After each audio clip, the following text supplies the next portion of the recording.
So what we're going to look at now is how to lay out a trench. How do you actually measure out your trench where you're going to start digging? Do you just dig a random hole, or do you set up properly beforehand? Well, we like to be quite accurate, so we we set up an accurate laid out trench before we start digging, and we like to keep things nice and consistent and measured to an appropriate size.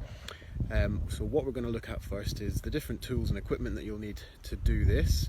We've got a lovely setting here at Hume Castle, and we're going to be putting a trench looking for possibly the remains of some of the defences for the castle, or some form of ramparts that may have existed on the eastern side of the castle.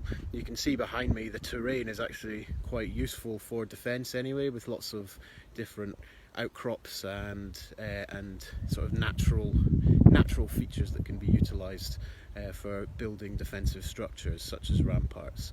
But what we're going to be doing is siting a small 3 metre by 1 metre trench across where we believe the ramparts or some form of earthworks may have existed.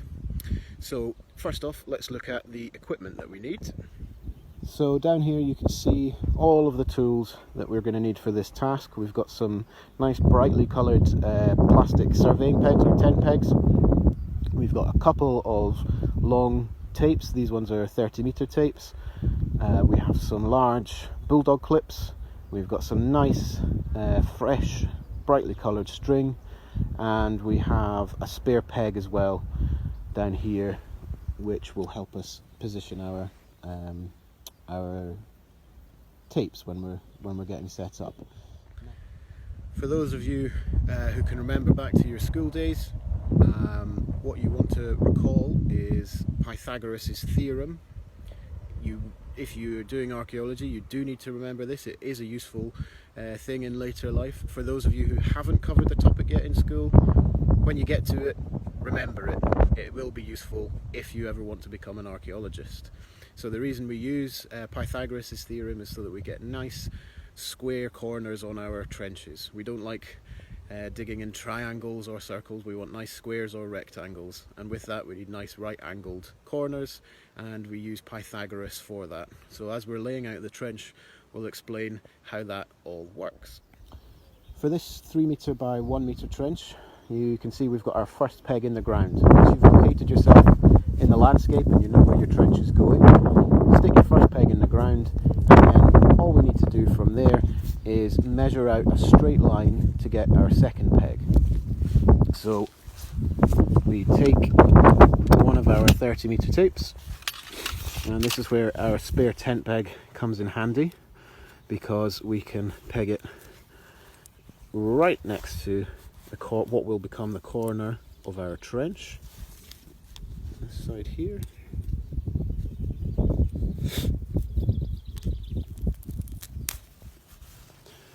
And you just want to run the tape out the desired length, which for us is 3 metres, in the direction you want to position your trench.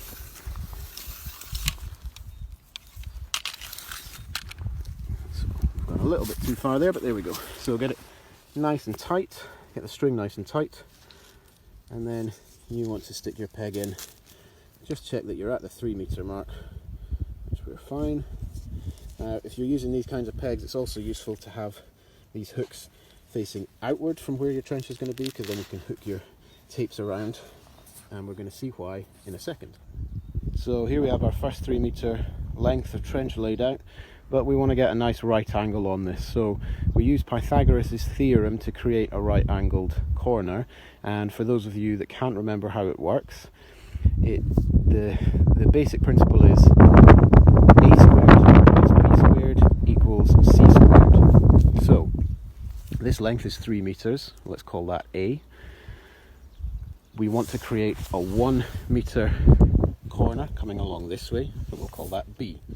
So A squared, which is 3 metres, is 9, and we need to add that to B squared, which is going to be this 1 metre along here, and 1 by 1 is 1, so add that to 9, that's 10, and that gives us what C squared would equal. And in order to work that out, we need to square root 10 and by doing that we get 3.16 meters. And that is our hypotenuse, our diagonal that will run from this peg up here down to the peg we're going to place here. So in order to do that, we're going to need a second 30-meter tape, and we're going to position it or hook it in where our first one was hooked. Again, this is where the spare peg comes in useful. And we're going to pull that. This is our C, so this needs to be 3.16. And here you're going to see why it's useful to put the outside, the hook on the outside of your peg, because we can now take our original tape, run it around the corner. So we want to be 1 meter away from this peg, so that's going to be 4 meters on this blue tape here, because we already have the first 3 meters measured out there.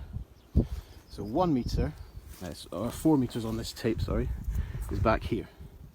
But in order to get a nice right angle, we need to join that with this tape, the hypotenuse, our C, which is 3.16 meters long. So what we want to do is find 3.16 on this tape, on our C branch of the triangle that we're creating here. So 3.16 is here, and we're going to line it up with our 4 meter mark on here. And to do so, get the two tapes together where they cross at that point.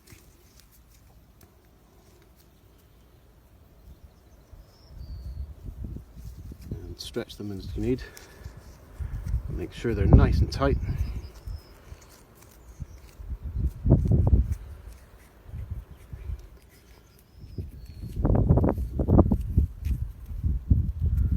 We have our corner. Now if we put our next peg in the ground here, you can see we've got a nice tight right angled triangle. So we're going to add our next peg into the ground where those two tapes cross.